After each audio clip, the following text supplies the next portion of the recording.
भारत और चीन के बीच जो रिश्ते चल रहे हैं, खासकर जब से गलवान की वो घटना हुई थी, कोशिशें काफी की गई हैं। भारत की तरफ से कई पहल किए गए हैं, लेकिन चीन की तरफ से चालबाजियां जस की तस।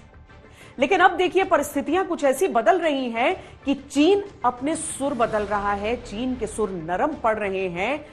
जब एस जयशंकर की मुलाकात अपने चीनी काउंटरपार्ट से हुई तो उसमें भी ये चीजें साफ नजर आई और भारत की शक्ति वहां पर भी नजर आई।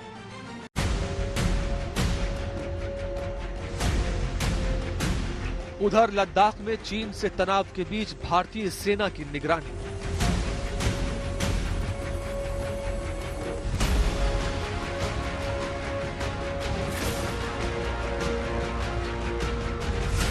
इधर एलएसी पर बढ़ रहे तनाव पर दिल्ली में बातचीत।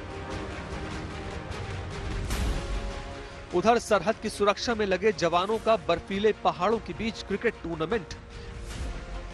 इधर G20 में आपसी रिश्तों को सुधारने की ड्रैगन की कोशिश।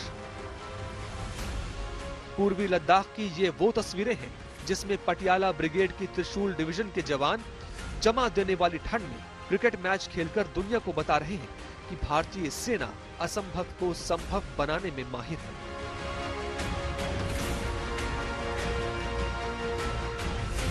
जिस तरह से गलवान घाटी में हिंदुस्तान के हौसले बुलंद हैं, उसी तरह से कूटनीति के मैदान पर भी भारत पूरे आत्मविश्वास से बैटिंग कर रहा है, जिसने चीन को बैकफुट पर डाल दिया है। G20 में चीनी विदेश मंत्री से एस जयशंकर ने खुलकर बातचीत की और दो टूक लहजे में बताया कि एलएसी पर तनाव रहने तक रिश्ते सामान्य नहीं होंगे। The bulk of our conversation, understandably, was about the current state of our relationship, which many of you have heard me describe as abnormal, and I think those were among the adjectives that I used in that meeting. We have, there are real problems in that relationship that need to be looked at, that need to be discussed very openly and candidly between us.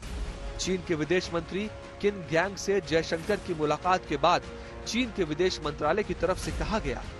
बैठक में किन gang ने कहा कि दोनों पक्षों को दोनों देशों के नेताओं के बीच महत्वपूर्ण सहमति पर विचार करना चाहिए और उसे लागू करना चाहिए। संवाद बनाए रखना चाहिए, मतभेदों को सुलझाना चाहिए और जल्द से जल्द दोनों देशों के बीच संबंधों में सुधार को बढ़ावा देना चाहिए और तेजी से आगे बढ़ना चाहिए। आज दुनिया में अपनी नीतियों के कारण चीन हलक थलक पड़ चुका है, लेकिन वापस अपनी साख स्थापित करने की कोशिश भी कर रहा है। भारत से द्विपक्षीय बातचीत से पहले चीन ने रिश्तों को अच्छा दिखाने की कोशिश की है। चीन के विदेश मंत्री किन ग्यांग भारत पहुंचे भी नहीं थे कि चीनी विदेश मंत्रालय की ओर से ये कह दिया गया कि माहौल बदल रहा है। चीन का जो इस वक्त प्रोफाइल है, जो छवि है विश्व में, उसको इसी प्रकार से देखा जाता है कि पिछले कई सालों से एक प्रकार का मिलिट्री मस्कुलर असर्टिवनेस हम देख रहे हैं, चाहे वो साउथ चाइना सी में हो या गलवान में हो। तो हो सकता है कि यूक्रेन के युद्ध के बाद चीन जो है अपनी छवि को सुधारना चाहता है। द्विपक्षीय बैठक 20 से 25 मिनट तक होती है, लेकिन भारत और चीन के बीच ये बैठक 45 मिनट तक चली। इसमें जिस मुद्दे पर सबसे ज्यादा चर्चा हुई वो मुद्दा था एलएसी का और एलएसी पर तनाव कम करके शांति बहाल करने का।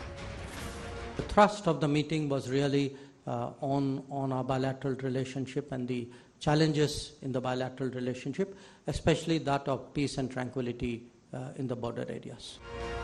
कोरोना को लेकर पूरी दुनिया चीन पर सवाल उठाती है। चीन के जासूसी गुब्बारे को भी अमेरिका ने मार गिराया था।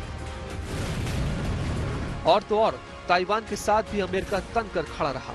लिहाजा चीन को अब ये तय करना होगा कि अपनी अर्थव्यवस्था बचाने के लिए चीन अमेरिका और पश्चिमी देशों से संघर्ष का रास्ता चुनता है या फिर भारत जैसे सशक्त पड़ोसी की सरहद को लेकर चली आ रही चिंताओं को दूर कर दुनिया में अपना वजूद और साख बचाने में कामयाब रह पाता है।